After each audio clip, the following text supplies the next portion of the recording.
எல்லாருக்கும் வணக்கம். நான் ஜோதிடர் பத்மா ரவிசங்கர். மே மாத ராசி பலனை பார்க்கலாம். மிதுன ராசிக்கு மே மாத பலன். ஆன்மீக ஈடுபாடு அதிகமாக இருக்கும். போகிற இடமெல்லாம் செல்வாக்கு இருக்கும். நீங்கள் படித்த விஷயத்தையெல்லாம் வெளிப்படுத்துவீங்க. அறிவுபூர்வமாக பேசுவீங்க. மற்றவங்களுக்கு உங்கள் மேலே மதிப்பும் மரியாதையும் அதிகமாகும். உங்களோட ஆரோக்கியம் நல்லாயிருக்கும். ட்ராவலிங் பண்ணக்கூடிய அமைப்பு, வீடு சேஞ்சஸ் பண்ணக்கூடிய அமைப்பு, இதெல்லாம் கொடுக்கும் இந்த மாதம். அதே மாதிரி பாருங்கள், உங்கள் தந்தையுடனான புரிதல் உங்களுக்கு இருக்காது. நீங்கள் ஏதாவது தவறாக புரிந்து வச்சுக்குவீங்க. இதனால் ஏதாவது ஒரு சின்ன சின்ன பிரச்சனைகள் இதெல்லாம் இருக்கும்.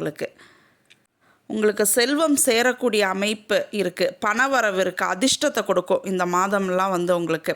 பூர்வீக சொத்தில் லாபம் கிடைக்கும்.